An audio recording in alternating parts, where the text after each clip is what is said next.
Welcome to Mad Women. I'm your host, Maria Cook. Well, we will be discussing the joys and the challenges of family. I have with me today some amazing women who will also share their perspective on this very topic. Thank you for joining me today, Anne and Kellie.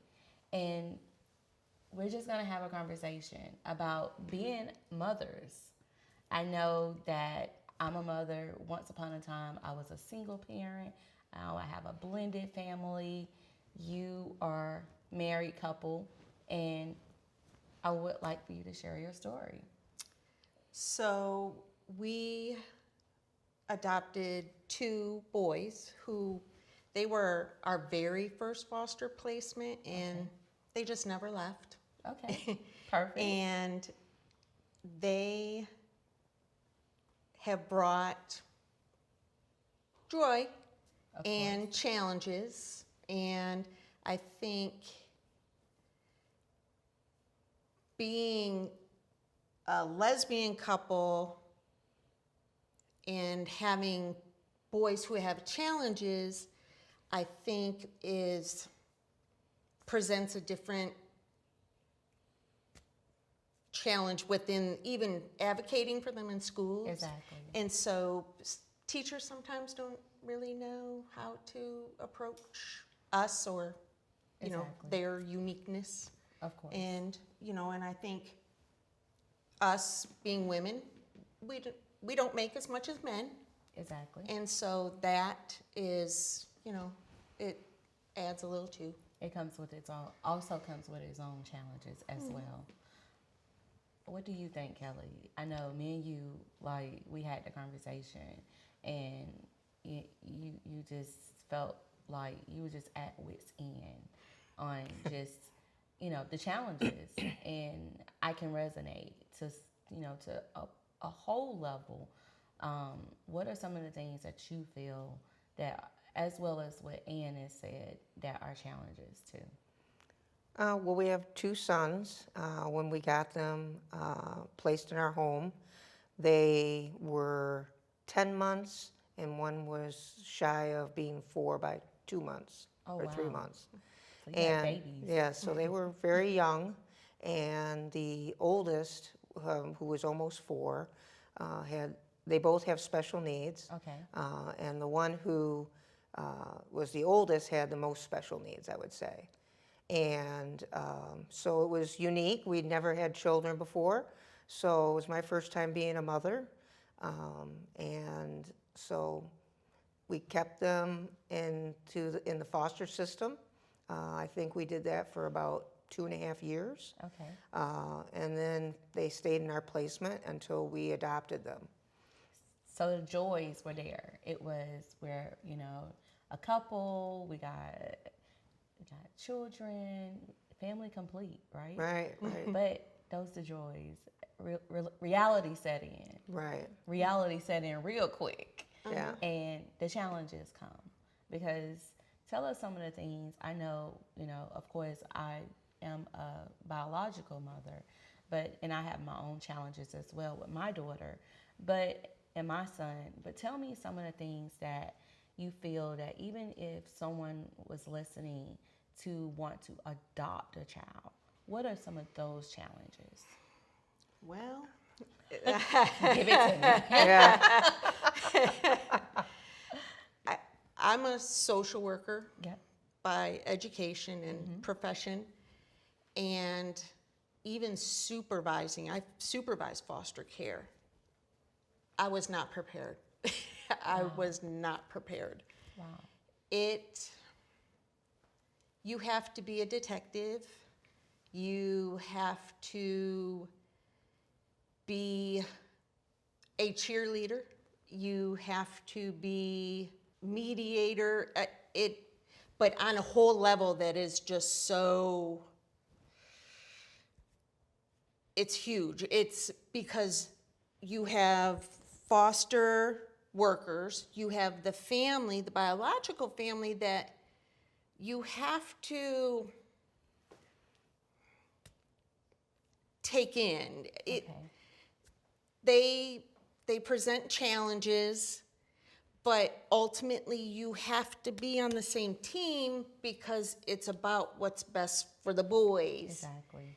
And so maneuvering that brought challenges, and the boys need to see that they're not in trouble. They're not that, they're now part of your family, which means their biological family is part of your family. Exactly. And our oldest, he was just shy of 4, but he had very vivid memories of Okay. being with his biological family. Okay. And so he knew what it was like. He remembered. And Tanner was just a baby, so, And he had the trauma. So, your oldest son had the trauma. Oh, He- yes. With that adoption came the trauma. Yeah, I think the trauma happened.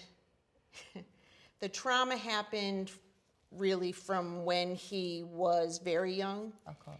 and he was a 4-year-old who had to be an adult best friend to his parent. Exactly.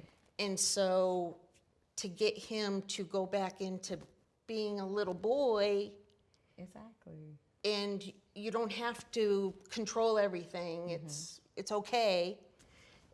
We had to, it was a struggle but then at the same time, developmentally, he didn't know how to run. He didn't know how to play. Oh, wow. So, developmentally, he was just a baby, like a little guy who had to learn these things that, most kids are not. I think you brought up a very interesting topic, and when you said something about just really where just the kid, having them and understanding where, everybody, whether you have a child, whether you adopt a child, it's where he didn't know how to actually give that because of the trauma that he had experienced with his previous family. But you and Kellie, y'all came with love, ready to love and just still give that same joy. And so how do you feel, what resources do you feel that could be available for families? And I want to specifically talk about families of same-sex couples because that's a challenge in itself. Well, I don't think people realize the numbers of gay couples who take in children from foster care. Exactly. It is a good percentage. But the system is not, it hasn't come along. As gay rights have advanced, the system has lagged. Exactly. I think the fact that we are legally married has brought some validation Okay. that the system now has to work with, whereas before they could say, you're going to be the parent, you're a roommate in the home. Exactly. And that's how they maneuvered it. But for us, even the parents, they were not so excited about having 2 women care for their children. It came to a head in one family meeting, and the biological mom, basically said she does not want 2 women raising her children. Oh, wow. And I wasn't surprised, but we had gotten her boys through 2 years at that point. Okay. And we were very inviting for her. She could call and vent to us. She could, we wanted to be supportive of her Okay. and respectful of her as the biological mom. Okay. And so, but what was interesting, after her explosion in the meeting, she called later that evening to say she was sorry. Okay. And that she did not mean for that to come out how it came out. And so I think people get to know you as people. And I think when they get to know you, gay becomes kind of backdrop. It's, you are front and center. Exactly. So it becomes less. But the system is not ready to really move with the times. And even services, therapists don't always know how to navigate that. And, you know, what does he call you? What does he call you? And when we say mom and mama, it, you know, they look like, and so then they start referring to us by our first names. And the boys are, you know, they look like, Confused. that's not Yes. how this is. I think, and it's sad that our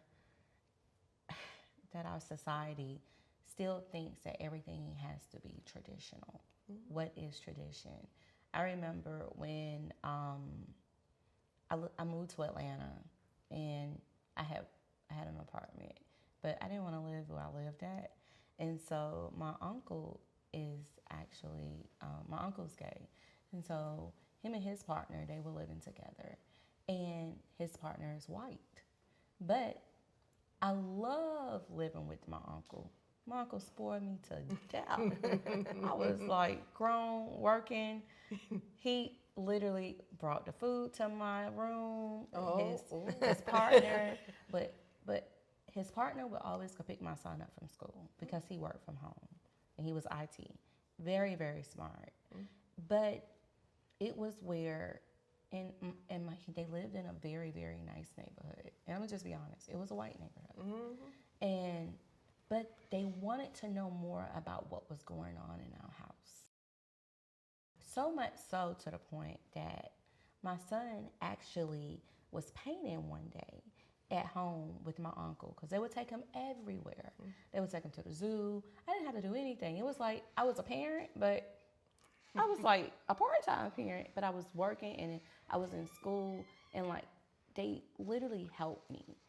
But it was where they felt that here's a black boy with a white guy, and it's a same-sex couple in the house. Something gotta be going on. So my son was painting one weekend because they were all there, was having a picnic in the backyard, and he got some paint on his arm. It was blue paint, purple paint. We didn't even know it because when he took a shower, he went to school that next week. They sent DFACS to our house. Yeah. But it was like they sent DFACS to our house, not just because they thought he was abused, because they was asking him questions. He never showed any signs of abuse. They just wanted to come in the house. And DFACS came in, and they was like, the lady was like, do you have room for another niece?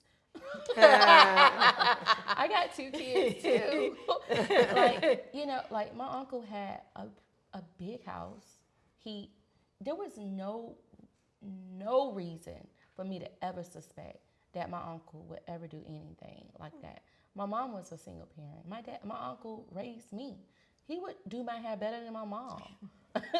So it was never a question that I would never allow my uncle or even his partner to even be able to have that. And my son remembers that. And believe it or not, my son, he respects same-sex couples just as much as everybody. He's a very, very, open-minded person because he understood it. But I think it's more so a fear. Well, I think where we came from when we had the boys, it was Wisconsin. Okay. And Wisconsin is very rural and very white. Yes. Okay. And so that means that they're a little more conservative also. We lived in the county that was small. Okay. The next county over was the big population, and it was 50,000 people, so that's not very big. And so people weren't used to, same-sex couples. So that caused, us to have some I think we have to do more work than they have to do sometimes, like to be accommodating. Yes. So, and I've always been able to function with heterosexuals Yes. easily.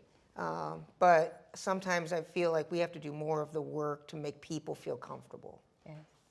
I think those are some of the things that even for me it was, and even for you, like just listening, because you've done so many things with both of your sons, even dealing with the mental health issues that even come from the trauma with your oldest son and your youngest son. Like you've given them so much love and needs and understanding their needs, but also building y'all relationship together. That's what I think a mad woman is. It's like not allowing the rejection, the the people that are talking about you, or even just the question of as if you are unknown. Like you're human just like everybody else. Right. Like you're a woman. Yeah. Like so why does your sexual orientation or your status, why does that even matter? Why should it matter? Like I'm a professional. I'm a mother. I'm a person. Like what should I call you? Well, I'm a woman. I'm a mother. Like I think those are some of the things that for me I feel like even this podcast is really being able to allow other people to really understand. Just, sometimes when you say things, you're really hurting people's feelings and you just don't even know it. It's being able to have that sensitivity to know that because you don't know does not mean that it does not exist. And so I think I appreciate the fact that you even sharing this part because me and Kellie talk all the time. This is the part that Kellie didn't tell me, but Kellie said that Anne would probably tell me things that Kellie doesn't tell. But I think that both of you all are amazing people. You're doing great work in the community. And for the community, just because they don't know, to really treat you that way, that has to be very disheartening. Well, one more thing. Sometimes you get status with having children, though. That's what I've noticed. Oh, wow. That sometimes your family, maybe, your close friends, maybe not your close friends, but your kind of superficial friends, Okay. Once you have children, they're like, wow, you really are like me. Oh. Yeah, it's like a validation. It's a validation. Like we didn't get you before you had children, but we get you now. Okay. And so that's the other twist to this. Okay. So now you are humanized. You are human. Yeah. Right. And we can now say you're a woman because you're a mother. Right. Okay. Got it. Okay. Yeah, they Cool. and I guess for me, I've never been somebody who gets my sense of self-worth from other people. I'm very comfortable in my own skin. Exactly. But I've always been more of I would rather have somebody ask a ignorant question Yes. to me and I'll tell you how I feel about it instead of asking somebody about me who doesn't have my experience or who may not even be gay and they just know what they read in a book. Yes. So Exactly. I would rather I'm okay with the questions that seem so you want to It's say a really? don't- yes. Like really? Yes. Yes. But, It's a thing of, I guess, and that's why I think you even being on this podcast today is to help the viewers really even understand the don't know what they don't know. To help them understand, like, these are the things I'm a human just like you. Like, I have, blood running through my veins just like you do. So it's okay. Regardless, but we're all different. I know, even with my daughter, when she was in a wheelchair sometimes, I would, like, when we would go different places, it would be the craziest things that people would say about her just being in a wheelchair. Yes. And it would be one lady and I guess it's where they feel compelled to have to say something.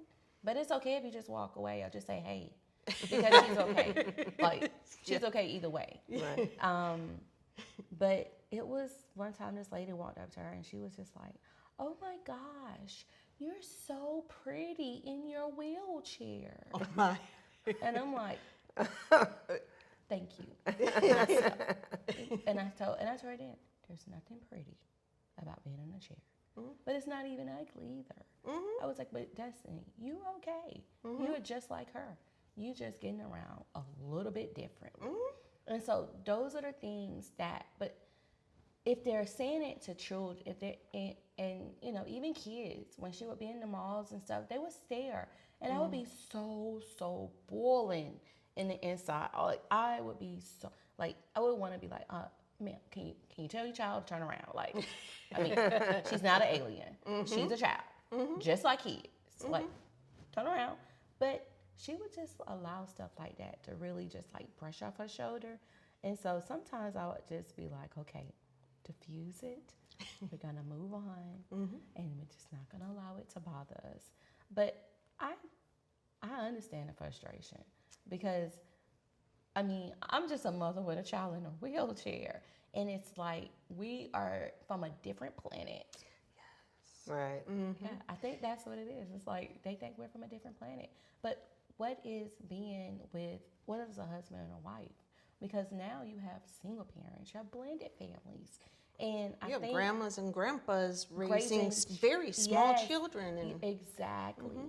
I think that really it goes back into, I know me and Kellie had this conversation, is where do you find your strength? Mm. Just really understanding your faith, understanding who you get your hope from, where your love comes from, and not needing the validation. Mm-hmm.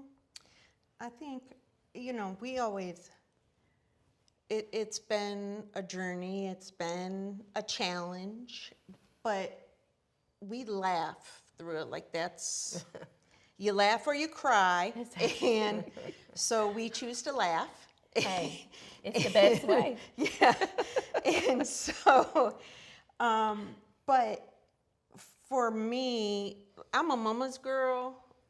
Me too. Mama's girl. Me too. And my mom she's just a nurturer, and so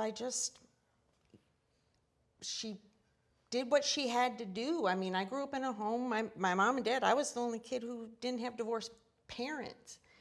My mom and dad both worked. They had to juggle 3 of us, and so she just made her way.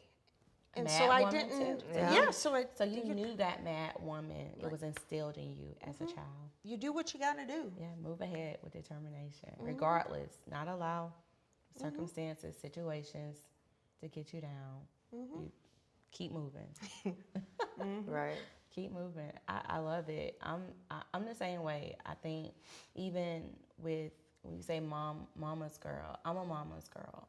My mother is half Hispanic and Black. So she named me Maria, but I went to Black schools. I came home one day and said, Mom, my name should be Keisha. Like, I mean, Maria just don't go with me. Like, my name should be Keisha. And I really felt my name should be Keisha because I was dark skinned and my mom is like real light. And when my grandma came and picked me up, well, my grandma is your complexion. It was like, are you adopted? I would be like, no, what is that? Like, because I didn't know. But I think my mom, at a very early age, she taught me really to just own who I was, be comfortable in my skin, love who I was, and not allow others to take that away from me. And I think that's something that I've instilled in my children. And it's been instilled in me to where I now, in my profession, I could walk into a room with all white men and own it. And own it. And I own have to own it because I know who I am. I know why I was brought there. I know what I know. And these are the things that I feel that as women, we got to actually be able to own those. The insecurities are the things that actually stop us from being the mad women that we are. We got to own our truth. We got to own this, own just the beauty of who we are as women, and not allow others' fears, others' insecurities, insensitivities, or just plain ignorance get us to the point of breaking us down to where they want us to be. Oh, yeah. I worked in a male-dominated field of police work. Yes, I you did that did. for 10 years in Detroit. Yes. And, it was a unique situation where I'm the only female maybe on my squad, or when I went to the suburbs in my department, I was the only female. And how you interact with the males that makes it okay. Maybe you're not your authentic self, I Yes. found. I didn't find my authentic self until I actually left police work, Oh, wow. because I felt more like I had to be one of the guys to fit in. That's how they made you feel. But I enjoyed that career, but I do like who I am much better when I am my authentic self. Yep. And you're an amazing person. I know a lot of your coworkers, and they always say, Kellie, she doesn't talk much. I said, no, Kellie does talk. Oh, she does. Kelly's a very, very nice. And they were so surprised for me to actually say that, because I don't work with you, but we work together. Right. And we built a relationship because I have a background in criminal justice as well. But it was also where our relationship, even with our children, and having to understand mental health, but I also understood the diversity. I understood the rejection. And so these are the things that I know just as women, that, those bonds, how our stories resonate, there are so many different levels, layers that I can even say our story resonate.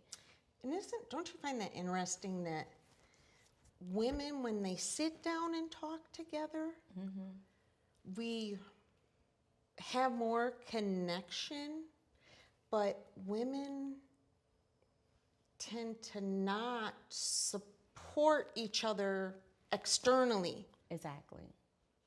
But you close the doors and you have conversations and you find out you really have a lot of commonalities, and we should bolster each other. And it's where we know there are so many obstacles for women. We're still fighting so many things, trying to get those same validations. And you're absolutely right, Anne. We need more women to want to actually bridge those gaps, to actually be able to do what you and Kellie are actually doing right now, to really share our story, to actually take the time to say, I'm not just going to gravitate to people I know, but also get to know other people, because I may learn more, not because we're from the same social status or the same organizations, but because we're all women. There is some struggle because we have that woman in front of us. oh yeah. So I know that I appreciate everything that you're doing. I appreciate everything that you are continuing to do in the community for others as women, for your family. I appreciate the love that you're giving these young boys, a family structure, regardless of what other people say. You're a mad woman. You'll continue to move ahead with determination. And that's what mad women do here. Thank you for joining our podcast. Please share it, and we look forward to seeing you again. Have a nice day.